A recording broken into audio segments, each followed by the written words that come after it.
Bismillahirrahmanirrahim. Assalamualaikum warahmatullahi wabarakatuh. Alhamdulillahirrahmanirrahim. Wa bihi nasta'in ala umuri dunya waddin. Assalatu wassalamu ala asyrafil anbiya'i wal mursalin wa ala alihi wa sahbihi ajma'in, amma ba'du. Bapak-bapak sekalian yang saya hormati, alhamdulillah, pertama kita bersyukur kepada Allah Subhanahu wa taala sampai hari ini Allah banyak memberi nikmat kepada kita. Kita tidak berhenti melakukan alhamdulillah karena segalanya, hidup kita, mati kita ada di tangan Allah. Bahkan bagi kita sebagai orang beriman, segala urusan kita ada di tangan Allah. Kita tidak mengenal yang namanya alam, tapi kita mengenal semuanya di tangan Allah. Hujan di tangan Allah, kekeringan di tangan Allah. Yang ada kita hanya meminta kepada Allah, Allah dalam segala kehidupan kita. Salat dan salam kita haturkan kepada Rasulullah Sallallahu Alaihi Wasallam. Rahimahullah, mudah-mudahan salat kita membuat kita pun mengikuti sunnah Rasulullah dalam hal penampilan kita, dalam hal kelakuan kita. Tapi kita berharap bahwa salat kita kepada Rasulullah pun menjadikan kita berfikir dengan sebagaimana cara Rasulullah berfikir. Ini yang membedakan. Caranya juga berpikir harus seperti Rasulullah. Kenapa hadirin rahimahullah? Hari ini insyaallah kita akan berbicara tentang satu dalil yang bernama al-ijma. Kenapa kita butuh dalil? Karena kita ingin memastikan bahwa yang kita lakukan, hukum yang kita terima adalah dari Allah. Kenapa harus memastikan dari Allah? Karena kalau tidak dari Allah, tidak ada pahala, juga tidak ada hukum apa-apa. Maka kita mengatakan, mana dalilnya Al-Quran, mana dalilnya As-Sunnah. Terkadang dalil tidak hanya sekedar Quran dan Sunnah, tapi juga ada yang namanya Al-Ijma. InsyaAllah kita akan mengenal Al-Ijma hari ini. Kadang mendapat pertanyaan yang sulit dijawab. Kenapa? Karena nggak ada Qurannya, nggak ada Sunnahnya. Yang menarik, satu hari mungkin ketika tanggal 1 Muharram, waktu itu tanggal 1 Muharram, lagi libur hari Rabu. Ada pertanyaan gini, mana dalilnya bahwa mengerjakan fadilah satu amal harus berdasarkan hadis sahih? Tolong sebutkan ayatnya, tolong sebutkan Qur'annya. Yang bingung yang nanya apa yang ditanya? Kenapa? Subhanallah, hadis sahih itu ada setelah 2 abad Rasulullah meninggal, paling tidak zaman Umar bin Abdul Aziz. Gak mungkin ada hadis mengatakan bahwa yang namanya dalil itu hadis sahih. Hadis sahih zaman Rasulullah gak ada. Terus apa sih dalilnya bahwa kita beribadah harus berdasarkan hadis sahih? Karena untuk memastikan bahwa itu dari Allah, salah satunya para ulama ijma sepakat yang namanya hukum, yang namanya fadilah satu amal harus berdasarkan hadis sahih, karena itu otoritas mutlak dari Allah Subhanahu wa taala. Apa fadilahnya salat 12 rakaat rawatib dalam satu hari? Harus hadis sahih. Apa fadilahnya salat sebelum 2 rakaat sebelum subuh mendapatkan dunia dan seisinya? Harus hadis sahih. Sedangkan waktu itu ada hadis tentang apa? Tentang orang membaca doa akhir tahun dihapus dosanya, padahal hadisnya tidak sahih. Bukan itu hanya sekedar tidak sahih, hadisnya maudhu, yaitu dikarang oleh seseorang manusia yang menataskan dirinya dari Rasulullah. Kan jadi masalah. Ketika ditanya mana hadisnya, mana ayatnya bahwa beragama itu harus hadis sahih, yang akan ada. Kenapa? Ada dalil ketiga namanya al-ijma, yaitu kesepakatan para ulama. Kalau al-ijma berarti menjadi dalil ketiga dalam fikih, dalam hadis, dalam kita beragama, itu al-ijma.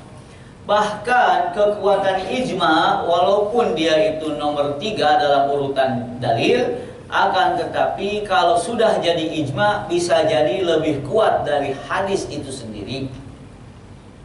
Saya sering membuat pertanyaan, mana yang lebih kuat, ijma atau hadis? Nah, pasti dijawabnya hadis.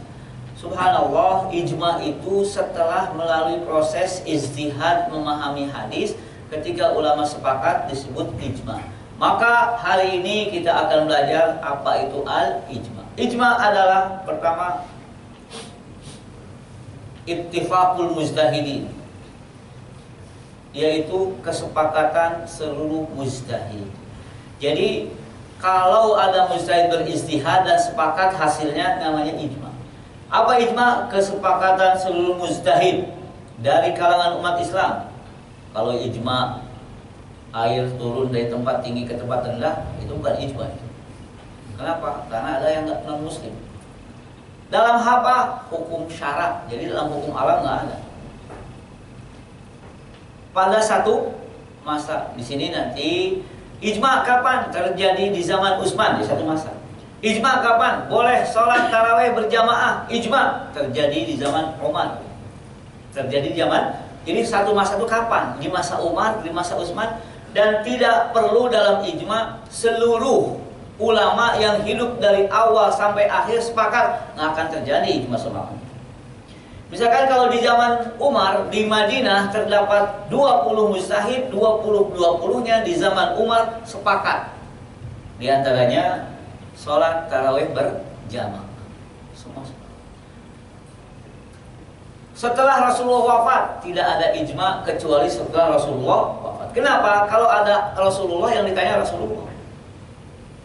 Maka ijma adalah yang sepakatnya harus mujtahid. Kenapa? Kalau yang sepakatnya tidak mujtahid tidak disebut ijma. Kadang sepakatnya dalam hal tidak baik. Dalam hal tidak baik. Kalau sepakat tidak baik tidak ijma. Jadi kesepakatan seluruh mujtahid harus seluruh mujtahid, nggak boleh tersisa semuanya. Dari kalangan umat Islam tentang hukum syara pada satu masa setelah Rasulullah wafat. Biasanya kalau definisi agak puyeng, kita lihat nanti saya contoh-contohnya. Dalil keabsahan ijma sebagai landasan ini ada Allah Subhanahu wa taala berfirman, "A'udzubillahi minasyaitonir rajim. Wa man yushaqiqir rasul min ba'di ma tabayyana lahul huda wa yattabi ghayra sabilil mu'minin nuwallihi ma tawalla wa nuslihi jahannama wa sa'at masir." Dalam ayat ini mengikuti jalan yang bukan jalan orang mukmin haram, yaitu wa yattabi sabila ghayra sabilil mu'minin. Haram. Kenapa haram? Diancam dengan neraka. Berarti haram. Kemudian mengikuti jalan orang-orang mukmin wajib. Kalau begitu mengikuti jalan orang kafir selain mukmin tidak boleh. Ikuti jalan orang mukmin.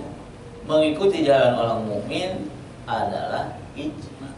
Maka dari ayat ini para ulama menyimpulkan bahwa ijma itu hujjah. Jadi kalau sudah sepakat tadi semua sepakat.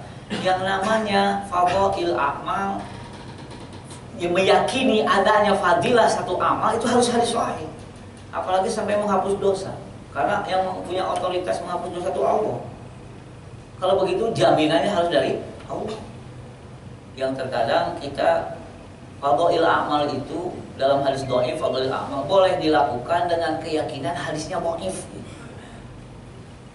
Kenapa? Untuk memotasi melakukan saja tanpa berpegang pada fadilahnya itu sahih enggak. Jadi orang boleh memakai fadhail amal hadis dhaif, yakin hadisnya dhaif. Yakin hadisnya dhaif. Tidak bertentangan dengan yang lebih kuat, yang juga syaratnya enggak usah ngajak orang lain, sendiri saja. Kadang-kadang kita diajak orang lain, dikumpulkan, diumumkan satu masjid, meyakini fadilahnya udah kemana-mana. Jadi dalam beramal soleh harus hadis sahih, ijma, sepakat ulama. Nah, hadirin rahimakumullah. Jadi ayat ini melandasi tentang kehujahan ijma. Memang agak jauh masalahnya, tapi dengan analisa, makanya ada analisa dalil. Jadi kalau ayat agak jauh dari masalah yang kita bicarakan, perlu analisa dalil.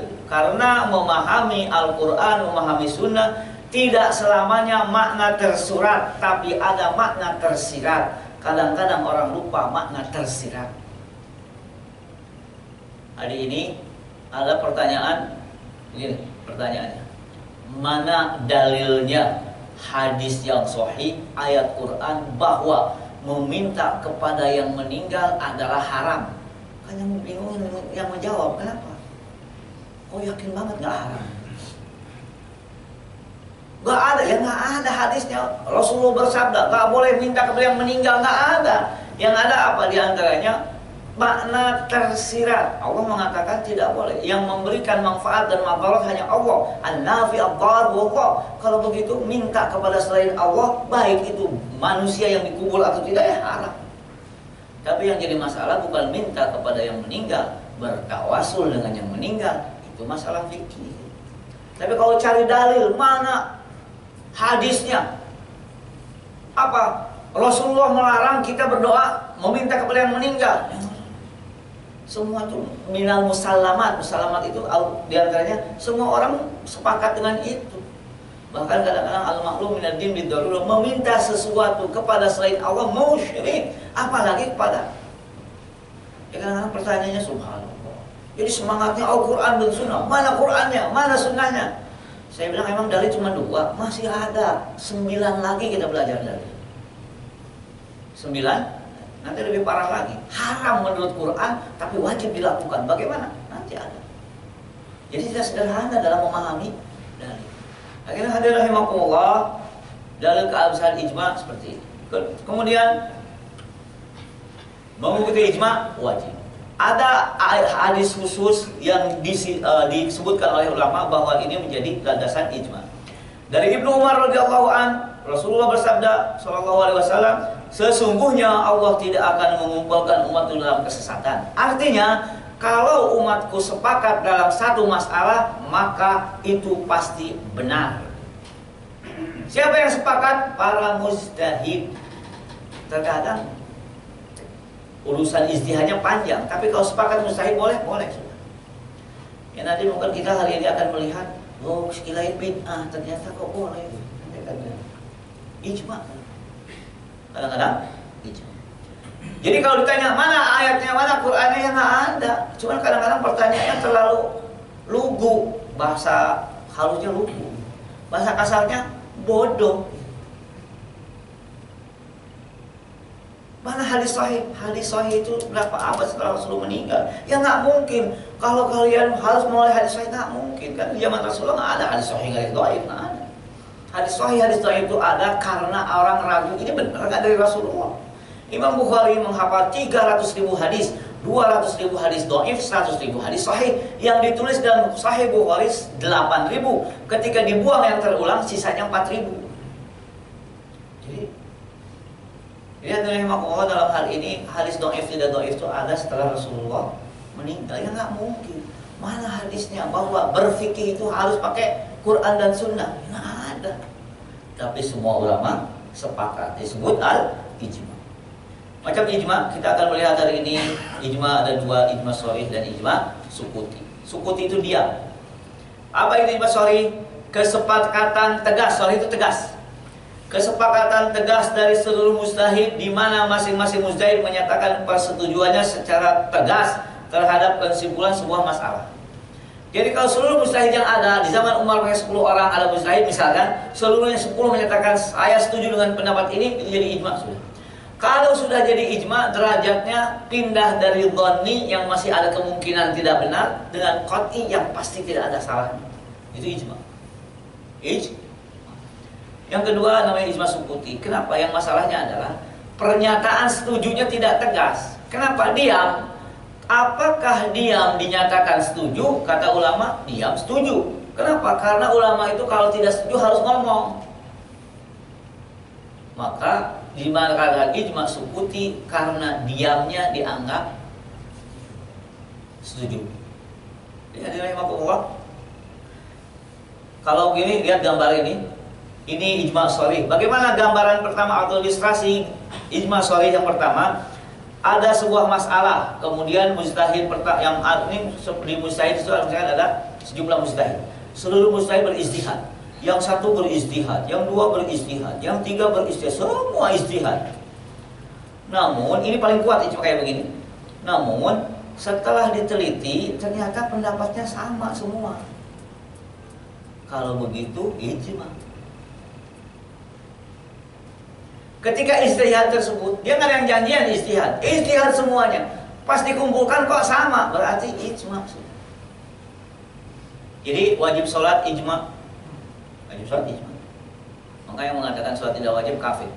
Kemudian takbiratul ihram ijma. mengangkat tangan semua sepakat. Tapi cara mengangkat tangan baru masalah. Jadi kalau kita ngumpulin yang ijma semua sepakat. Banyak gitu. Kadang-kadang kok banyak ikhtilafnya? Ya karena kita lagi ngomongin ikhtilaf. Ya kalau dikumpulin ikhtilaf banyak banget ikhtilaf. Tapi kalau lihat ijma juga banyak. Banyak hal-hal yang mujma. Jadi hadirin rahimakumullah, para mujtahid nggak ada yang janjian ijtihad, namun mereka ijtihad masing-masing. Setelah dikumpulkan ijtihad ini sama nilai, sama hasilnya, ijma itu kuat banget. Kuat. Kemudian hadirin rahimakumullah, sekali lagi yang berijtihadnya harus mujtahid. Kenapa? Karena di zaman sekarang banyak sekali orang nggak mujtahid, tapi pendapatnya bertentangan dengan mujtahid, masalah itu. Jadi Anda tidak berhak berpendapat. Kenapa harus beda pendapat dengan para mujtahid? Kan masalah. Baru tahu hadis sudah berijtihad jauh. Kadang-kadang maka kehati-hatian kita kalau bicara katanya bukan menurut pendapat saya, menurut mujtahid itu aman. Jadi kadang-kadang ini pendapat siapa? Pendapat ya Anda siapa harus berpendapat? Mujtahid yang berpendapat itu. Saya ingin gambarkan, Imam Bukhari hebatnya minta ampun, tapi bukan mujtahid, masih madhab Syafi'i. Imam Muslim bukan mujtahid, masih madhab Syafi'i. Jadi kalau kita hitung, Imam Bukhari 300.000 hadis, subhanallah, 300.000 dihafal. Ya, kalau kita pendek-pendek, lah kagok, cuman gitu doang hadis. Ini dari an ke bawah satu halaman satu hadis 300.000 lagi. Kita ngitungin satu lembaran 300.000 lembar itu udah capek.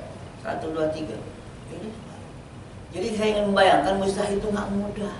Tidak mudah, tapi zaman sekarang subhanallah cepat sekali. Bagaikan masalah fikih gak yang nanyain jumlah jari tangan. Berapa jumlah jari tangan? Coba langsung jawab. Padahal Imam Syafi'i itu harus berpikir, ngumpulin informasi di otaknya, hafal sekian ratus ribu hadis. Al-Quran cuma 6.000 doang. Semua sudah di otaknya, baru dia berpikir. Maka di satu hari Imam Syafi'i berpikir tentang masalah, dia kayak terbaring diam. Ternyata lagi mikir. Namun yang menarik, mikirnya Imam Syafi'i itu biasanya kalau sudah makan enak, mikir. Kalau kita kasih makan enak, mampu kan? Nah, ini disebut ijma sharih. Ijma sharih. Ini jelas. Yang kedua, alhamdulillah kan waktunya panjang nih. Ijma sharih yang kedua, lihat, ada seorang masalah fikih, seorang mujtahid berijtihad, kemudian mujtahid yang lainnya mendengar hasil ijtihad tersebut dan mereka menyatakan setuju dengan tegas. Maka persetujuan tegas dia, mereka nggak ijtihad, cuma mereka setuju semua dengan pendapat ini. Persetujuan tegas ini disebut sharih, ijma sharih. Kalau begitu semua berpendapat tegas mengatakan saya setuju, berarti semua sama juga ijma sharih ini. Ijma sharih. Nah, jadi ini tadi yang pertama, ilustrasi pertama tentang ijma sharih, semua berijtihad. Kalau ini yang ijtihad satu, yang lain setuju, udah jadi. Contohnya seperti apa? Ini hukum menikahi nenek atau cucu perempuan. Kenapa? Dalam ayat nggak ada nenek, nggak ada cucu, yang ada banat. Banat itu anak perempuan, ummahat ibu. Yang masalahnya kalau begitu, kalau hanya mengikuti Quran dan Sunnah dalam arti yang sempit, mengikuti ayat ini berarti nenek dinikahi boleh. Bapak nikah dengan cucunya boleh, nggak ada dalam Quran. Apakah ada dalam Al-Quran cucu nggak boleh nikah? Banat kok, anak perempuan banat. Bintun kan anak perempuan. Ummahat, ummun di ayat lain mengatakan siapa yang melahirkan kalian, berarti nenek enggak. Nah, para diharamkan atas kamu mengawini ibu-ibu anak-anakmu yang perempuan. Cucu perempuan nggak ada. Bagaimana hukumnya? Ijma. Dalam ayat hanya sebutkan ibu dan anak perempuan, tidak sebut nenek dan cucu perempuan. Apakah yang menurut dalam ayat itu ibu yang melahirkan dan anak yang dilahirkan? Ternyata para fuqaha berijtihad, hasilnya yang dimaksud ibu adalah nenek moyangnya, nenek, ibunya nenek ke atas, yang dimaksud anak, anaknya anak dan ke bawah. Sepakat seluruh ulama, jadi ijma bahwa nenek tidak boleh dinikahi oleh cucunya, atau cucu perempuannya, tapi nenek boleh dinikahi oleh tetangga. Ya, daripada sama-sama sendiri udah nikah aja.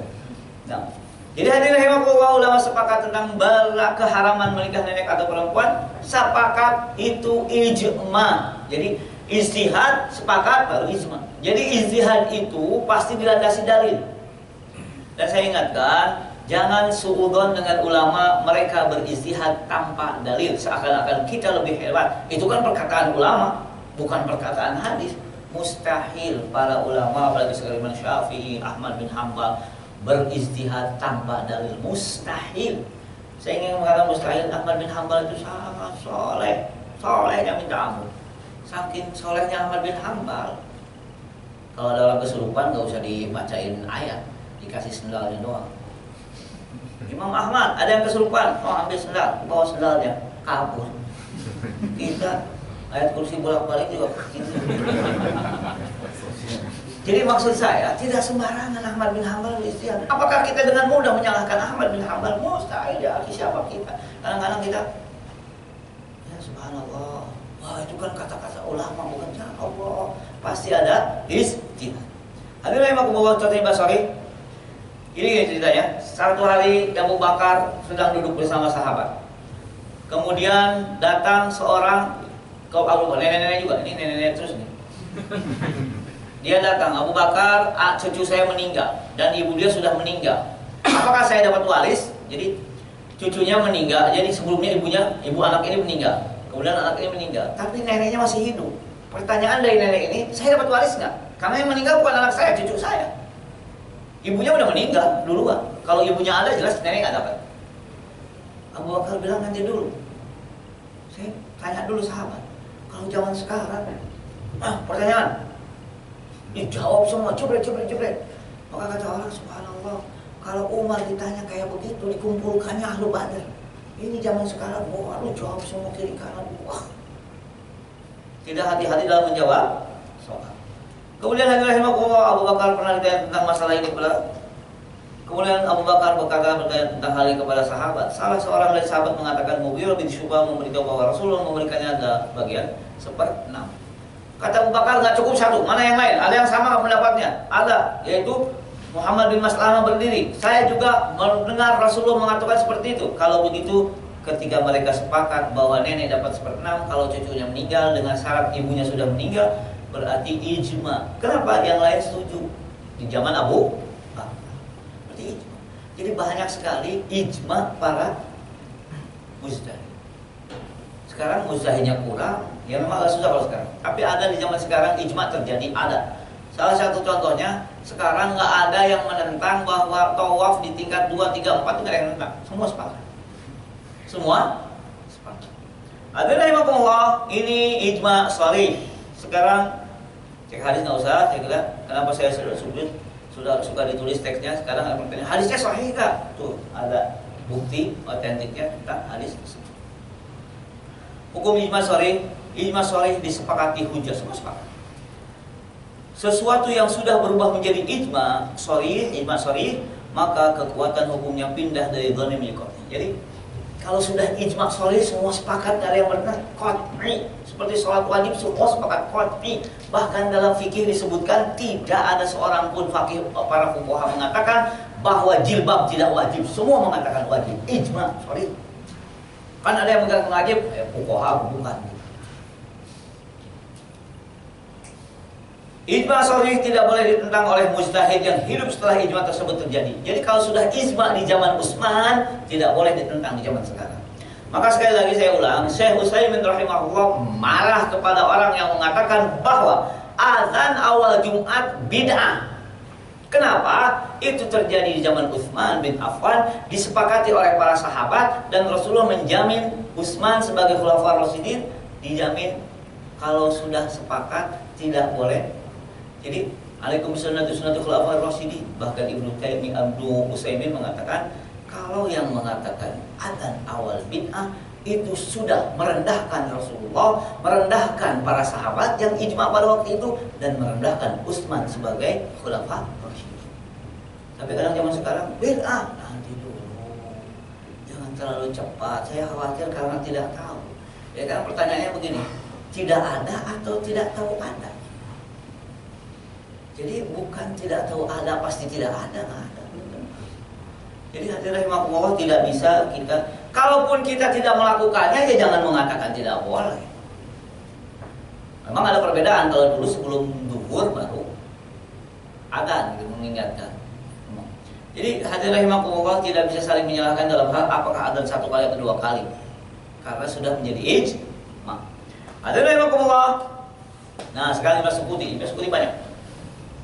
Bahkan ketika saya boleh dilihat di di fatwa Syekh Atiyah Sakor tentang satu masalah, saya sebutkan setelah ini. Saya sebutkan bagaimana ijma sukuti. Ada masalah fikih. Seorang muslim berijtihad, yang lain pada dengar. Namun yang lain nggak bilang setuju, diam semua. Diam semua. Nggak ada yang bilang iya, nggak bilang enggak, diam semua. Permasalahannya, apakah diam? Ini yang lain pada diam. Nggak ada yang mengatakan setuju atau tidak. Diam semua. Apakah dia disebut setuju atau tidak? Kenapa? Kemungkinan setuju. Apa buktinya? Ya seorang perempuan aja bisa mau protes Umar. Umar, engkau salah. Kata Umar, perempuan ini benar, saya salah. Padahal nenek-nenek yang protes. Oleh karena itu dimungkinkan sahabat para mujtahid itu kalau tidak berpendapat sama dengan setuju. Tapi yang lain enggak. Ada kemungkinan enggak setuju, cuman karena takut sama Umar pada diam semua. Jadi kadang-kadang Umar berijtihad, selain lain diam semua.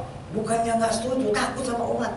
Tapi kan mustahil Ali takut sama Umar, mustahil Utsman takut sama Umar. Maka sebagian besar mengatakan diam sama dengan sepakat. Maka ini disebut ijma sukuti, yaitu diam tidak jelas mengatakan setuju atau tidak. Ini ijma sukuti.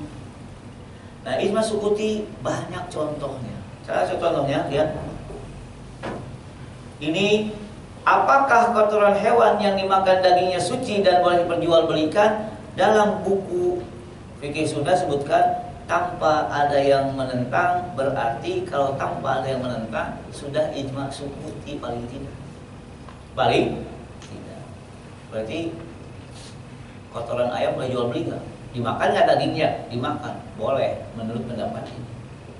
Kotoran kambing najis nggak?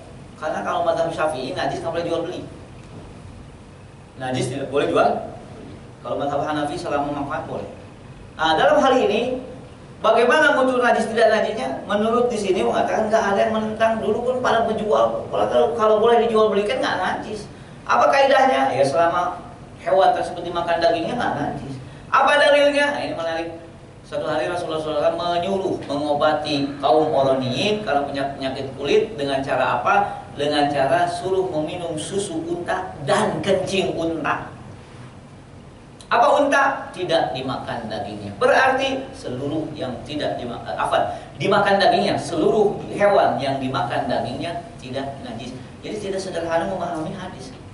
Bukan unta sama dengan unta, bukan. Unta sama dengan dimakan dagingnya. Berarti kerbau dimakan dagingnya. Boleh dijual belikan kotorannya? Boleh. Kenapa? Karena nggak najis. Jadi kalau mazhab Syafi'i najis, berarti nggak boleh jual. Saya bingung. Di puncak itu mazhab apa? Jual beli apa? Kotoran ayam untuk sayuran. Karena kalau pakai kotoran ayam subur, sayurannya besar, bagus-bagus. Jadi kalau ada sayuran bagus-bagus, jangan-jangan dari kotoran ayam. Nah, ijma sukuti ini menarik.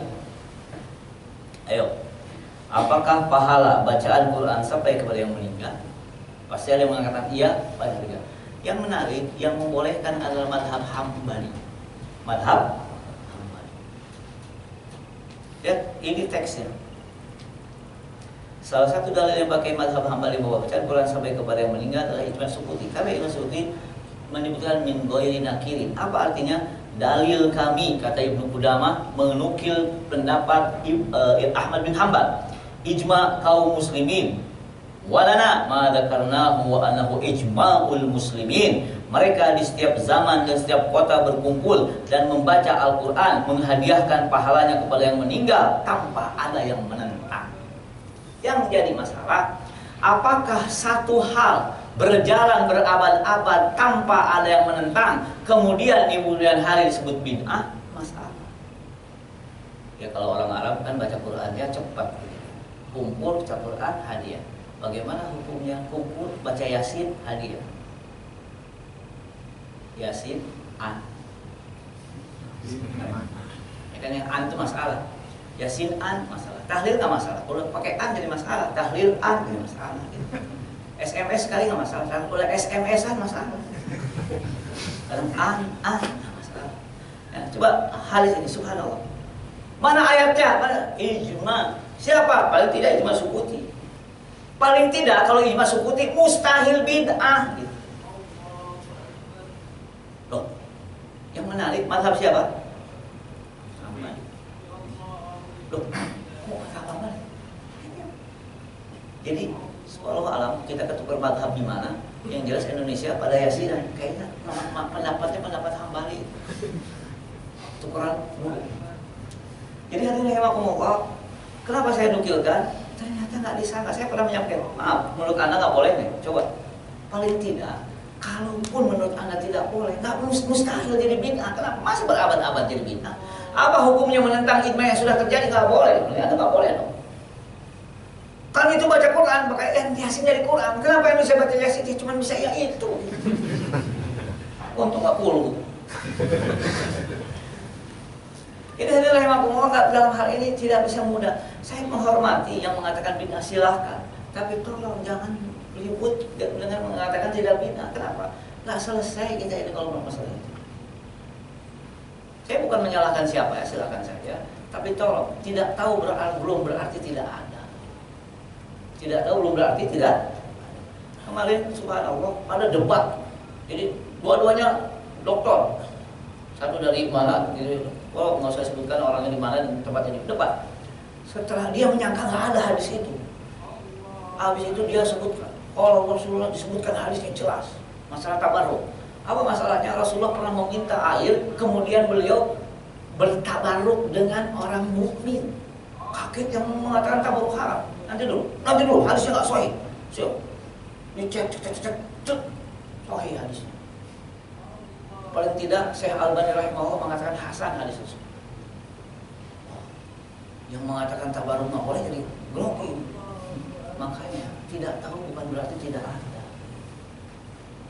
Saya senyum, saya diam-diam pada ngobrol, saya catat hadisnya. Dapat. Menurut saya silakan saja dengan keyakinan masing-masing.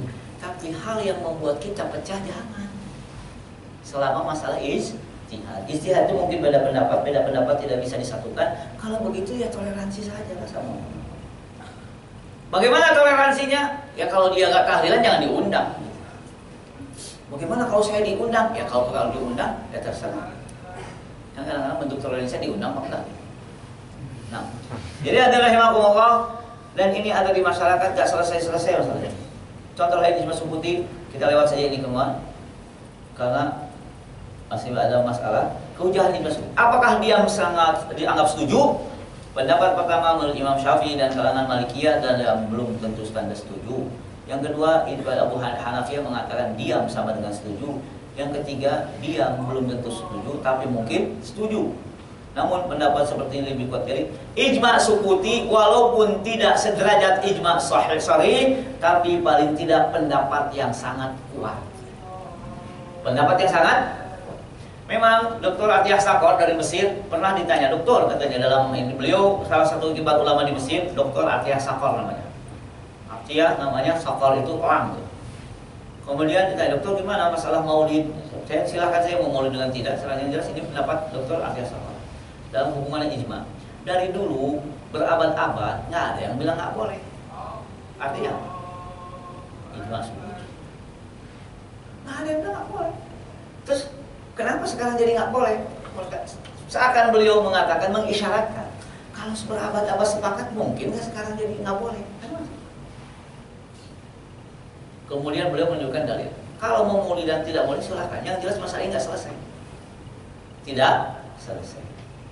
Jangan bertanya, Ustaz mau maulidan nggak? Ya nggak usah, nanti aja.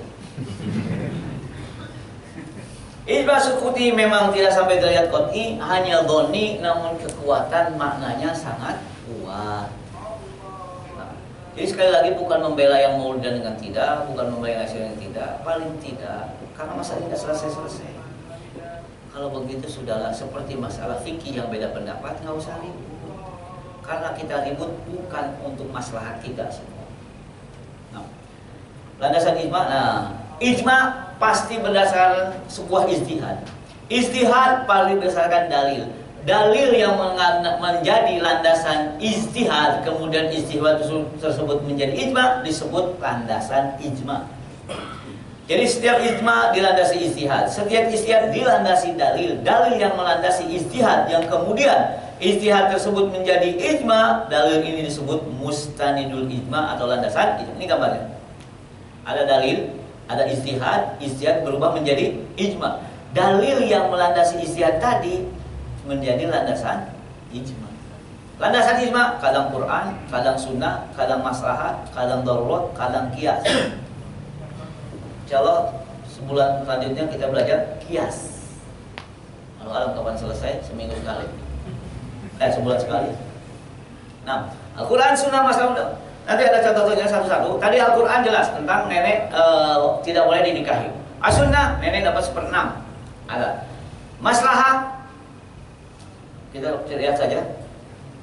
Ini Al-Quran tadi sudah disebutkan. Sanadnya sunnah. Jadi sunnah menjadi landasan ijma. Quran menjadi. Kenapa? Karena ijtihadnya berdasarkan Quran. Maka ketika jadi ijma, Quran ini menjadi mustanidul ijma. Kemudian maslahah mursalah. Di zaman Utsman bin Affan, Quran dijadikan satu mushaf. Ijma para sahabat berarti qat'i, kuat. Ada orang Syiah mempertahankan, kan itu perbuatan ijma Utsman. Masalahnya sahabat semua sepakat. Ya kalau sahabatnya dikafirkan ya nggak ada selesai. Ya kalau sahabat dikafirkan nggak dapat hadis kita. Kenapa? Orang hadis dari sahabat. Ya. Masalah besar. Mengadakan adzan awal untuk sholat Jumat di zaman Utsman untuk memberitahu tentang sholat Jumat. Pernah terjadi ijma. Kalau di sini satu nggak masalah, yang nggak boleh adalah bahwa yang satu itu, yang dua itu adalah tidak sesuai sunnah, bahkan dikatakan bid'ah dhalalah finnar. Waduh, agak mengerikan, atau mengerikan banget. Al-qiyas, keharaman lemak babi dikiaskan dengan daging babi, sepakat. Contoh lain ijma, sholat tarawih sunnah, ijma berdasarkan ini nggak masa di tarawih beda-beda imamnya. Di zaman Umar disatukan. Wajib memilih khalifah, ijma, nggak ada yang mengatakan tidak boleh. Memerangi orang-orang menolak bayar zakat di zaman Abu Bakar, mendahulukan membayar hutang sebelum pembagian waris, semua ijma. Malah dalam ayat Quran nyumbang di wasiatin yusabiha audainin. Dalam Quran wasiat dulu baru dain, tapi semua ijma. Dan hutang dulu baru wasiat. Hutang dulu baru wasiat. Jadi kalau ada meninggal punya hutang, punya wasiat. Bagaimana sepertiga hartanya buat pesantren, wasiat. Wasiat itu setelah meninggal. Kalau sebelum meninggal namanya hibah. Kalau setelah meninggal wasiat. Tapi punya hutang, bayar dulu hutang baru. Padahal dalam Al-Quran itu dahulukan wasiat baru hutang. Tapi ini dibalik oleh para ulama. Kenapa? Karena yang namanya hutang itu milik orang lain, dibagikan. Wasiat itu harus milik diri sendiri, berarti didahulukan. Ijma. Jadi hadirin rahimakumullah, kadang dalilnya bukan Quran, bukan sunnah, tapi ijma sahih. Perempuan yang dicerai dengan talak raj'i masih berhak mendapatkan nafkah dan tempat tinggal. Jadi kalau seorang perempuan dicerai oleh suaminya, kemudian selama dia dalam iddah 3 kali suci, maka harus ditanggung nafkahnya oleh suami. Kita kadang-kadang nafkah nggak jelas, apalagi istri ikut kerja, terus yang ngasih nafkah siapa? Nah, di antara tanda zaman, akhir zaman, istri ikut cari rezeki. Hebatnya. Hubungan suami istri membatalkan iktikaf, ijma. Melakukan dosa besar dan tidak malu melakukan dosa kecil adalah sebuah cacat yang membuat kesaksian tidak diterima. Jadi kalau dia bersaksi nanti dulu, ini kayaknya berbuat dosa besar, anteng, dosa kecil nggak ditinggalin, nggak usah jadi, nggak boleh. Sepakat semua. Nenek tidak mendapatkan kalau ada ibu kandung, jelas. Ijma semua tidak boleh berwasiat kepada ahli waris. Jadi kalau anaknya 10, kemudian wasiat ke anak nomor pertama. Apa wasiatnya? Setengah hartanya buat anak pertama, itu nggak boleh. Karena ahli waris tidak dapat wasiat. Apa itu wasiat? Harta yang diberikan setelah pemiliknya meninggal. Dan batasnya sepertiga. Wasiat. Hadirin rahimakumullah, membunuh secara salah tidak dikisos. Ya, kalau ada orang misalkan membunuh secara salah di Indonesia seperti apa? Ya, tabrakan. Anak bawa bapaknya meninggal. Oh, dalam hadis mengatakan apa? Yang membunuh tidak dapat waris, bahaya. Sudah tabrakan dapat waris loh. Kenapa? Ada kemungkinan dia sengaja. Berarti tidak boleh. Dalam mazhab Syafi'i nggak boleh. Maka kalau bawa orang tua, bawa sepeda. Ini nggak dapat waris. Membunuh secara salah tidak dikesudah selama dalam masa iddah. Sudah ini kita lewat ini tadi, kita ulang saya kira. Perempuan boleh berpikir sabar selama didampingi suami dan mahramnya, boleh. Mau ini ijma semua. Kadang-kadang kesulitan. Apa sih contoh ijma? Ini ijma semua. Kan yang kita dengar ikhtilaf semua. Karena kita ngumpulinnya ikhtilaf. Kalau kita ngumpulin ijma banyak juga. Perempuan lain hanya mengqadha puasa sejumlah hari yang tidak puasa. Ayat sujud tilawah dalam Quran hanya 15 saja. Tidak ada puasa untuk menggantikan yang masih hidup. Yang masih hidup suruh puasa. Kalau enggak, fidyah. Jadi tidak kalau sudah meninggal boleh kita ganti. Ibunya misalkan diganti oleh anaknya, puasanya boleh. Pertanyaan, apakah ijma mungkin terjadi?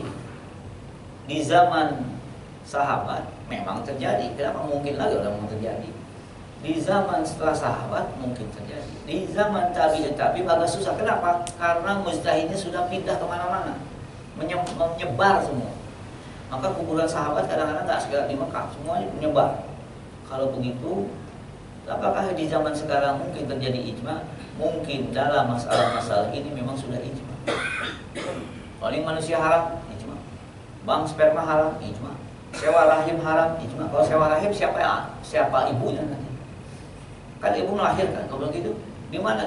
Sama dengan bukan bermakna zina ya. Nasab jadi nggak jelas. Membangun tingkat kedua ketiga untuk bawah sa'i boleh. Membangun tingkat 1 dan 2 dalam jamarat boleh. Nah, hadirin rahimakumullah, kalau tidak ada yang tidak sepakat tidak bisa disebut ijma. Maaf, belum sampai ijma. Saya ulangi, belum sampai ijma. Haramnya bunga bank belum sampai ijma. Karena masih ada yang membolehkan. Masih ada.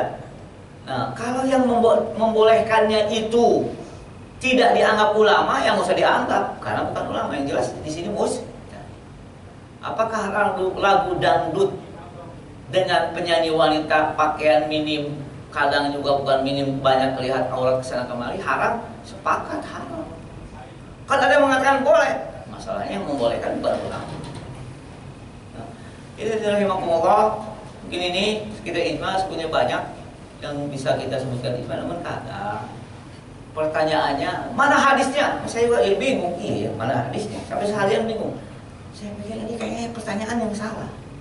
Jadi saya ditanya mana hadisnya? Kalau mengimani fadhail amal itu hadis-hadis sahih.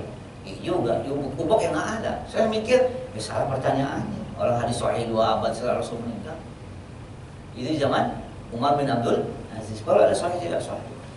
Paling tidak pembukuan hadis di zaman Umar bin Abdul Aziz.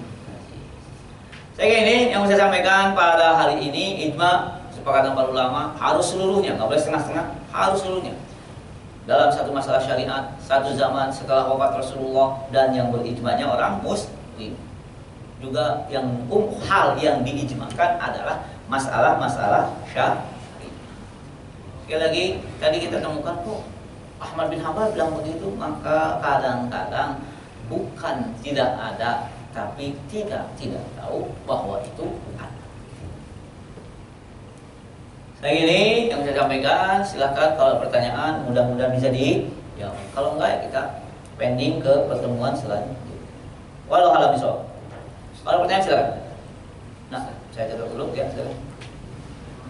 Akhir-akhir ini saya sering melihat mendengar ada hadis yang disahihkan oleh Syekh Al-Albani. Apakah pensahihan ini termasuk dalam ijma? Kalau ijma, apakah termasuk dalam ijma subuti?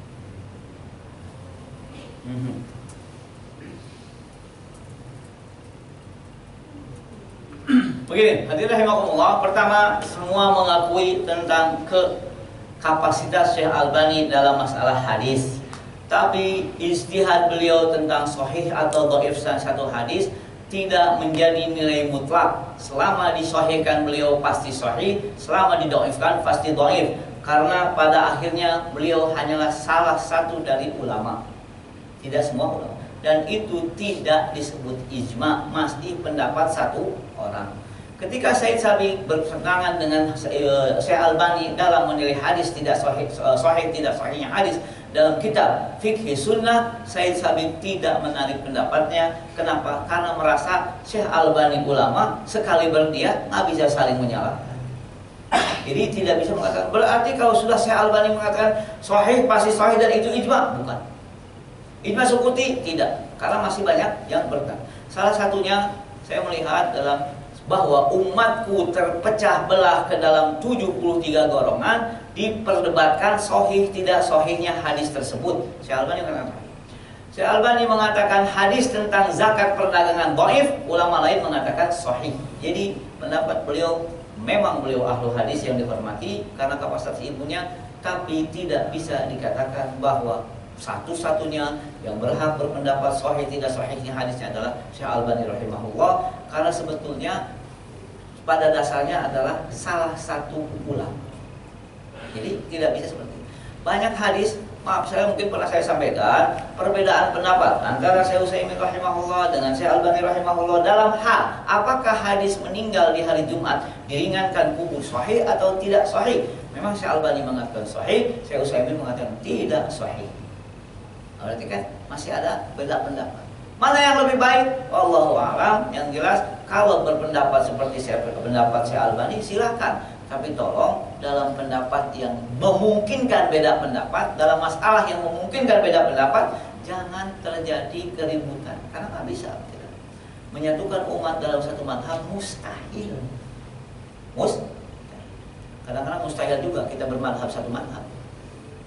Mustahil juga. Silakan lihat sholat kita beda-beda. Nah, ini saya lihat. Kira pertanyaan silakan lihat.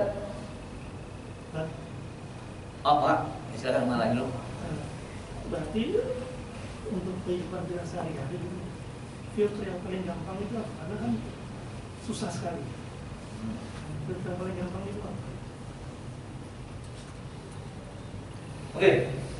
Yang tidak boleh adalah kita merasa panas kalau orang lain beda dengan kita. Itu jelas nggak boleh. Terus bagaimana dalam membedakannya? Sebetulnya memang ada dalam usul fikih ada 3 yang membedakan. Tanyakan dalilnya, kemudian sahih tidak sahihnya, kemudian kedua, apakah cara memahami dalilnya tepat? Ketiga, siapa yang mengucapkan? Kenapa? Karena kalau dalilnya sahih, analisa dalilnya tepat, tapi yang mengucapkannya bukan termasuk mustahil, itu masalah. Salah satu kehati-hatiannya, Ustaz maaf dalilnya apa? Siapa yang mengatakan? Kalau jelas siapa yang mengatakan, ikut. Kalau cukup kita melihat sejarahnya, kalau bisa dilakukan berarti begini. Pertama memang tidak boleh suudzon dalam hal kayaknya nggak ada dalilnya, belum tentu. Terus bagaimana Pak? Kalau kita sebetulnya kita secara orang awam enak, kenapa? Tanya siapa saja, boleh ikut siapa saja, orang awam. Dan hebat enaknya lagi, lebih enaknya lagi, kalau ternyata kita melakukannya karena kita tidak tahu, itu Allah maafkan. Tapi yang tidak boleh, nggak pengen ngaji karena takut tahu. Itu jadi masalah. Kan sering terjadi, saat nyesel. Nah, kalau tahu ini haram, saya nggak ikut. Nah, sekarang kan jadi haram udah tahu. Itu yang tidak. Sekali hadirin rahimakumullah, saya hanya ingin mengingatkan bahwa hidup di dunia tidak lama ya. Kalau begitu kita mencari yang paling berpotensi menimbulkan pahala. Kalau kita sebagai orang Arab silakan tanya siapa saja. Karena Allah mengatakan fas'alu ahla dzikri untuk la ta'lamun. Yang ditanya itu ahlu dzikri. Kalau kita menganggapnya ahlu dzikri silakan. Tapi kalau sudah agak tahu sedikit, tanya dalilnya apa, ini apa, timbang. Oh begini, oh kalau begitu saya pendapat A, silakan. Silakan. Kenapa al-haqmat ma'ana ilal qalbu, yang kita tenang dengan itu silakan. Kok nanti beda? Gimana lagi? Nggak mungkin beda. Yang namanya menyatukan pada Ibnu Taimiyah dalam masalah-masalah tertentu sampai dikafirkan. Namun ketika seorang Sultan mengatakan Ibnu Taimiyah musuh-musuhmu ini enggak secara politik nggak dukung Sultan ini. Kemudian bagaimana pendapat mereka? Inginnya Sultan ini mengatakan apa? Bahwa mereka sesat sehingga Sultan bisa membunuhnya habis. Tapi kata Ibnu, jangan. Orang yang mengkafirkan Ibnu Taimiyah, jawaban Ibnu Taimiyah apa? Jangan.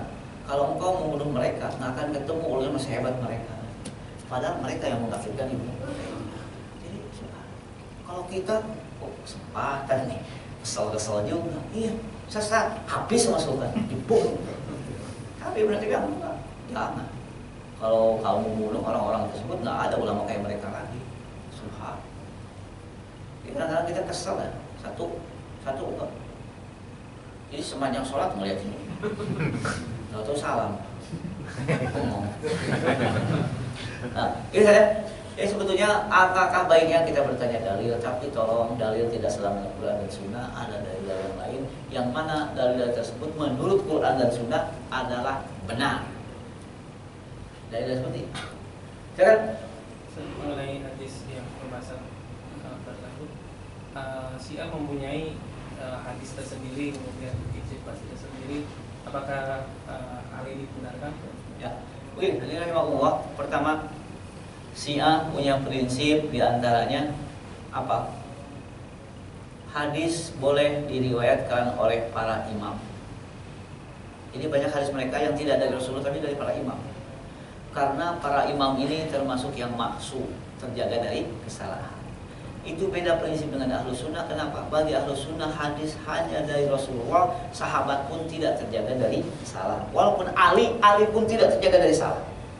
Karena itu ada perbedaan pendekatan dalam masalah ini. Kemudian sebagian Syiah mengkafirkan para sahabat kecuali beberapa orang saja. Kalau begitu dari mana kita dapat hadis? Cara masalah hadis jauh antara Syiah dengan Ahlus Sunnah. Yang pertanyaan mendasar dalam masalah ini dengan Syiah adalah apa yang membuat kita pasti itu dari Allah? Kalau Sunni bisa menjawab, kecuali mutawatir masalahnya dijaga ketat. Tadi Imam Bukhari 100.000 yang ditulis cuma 4.000, ketat banget. Kenapa? Khawatir ini tidak dari Rasulullah. Tapi kalau Syiah, imam yang ke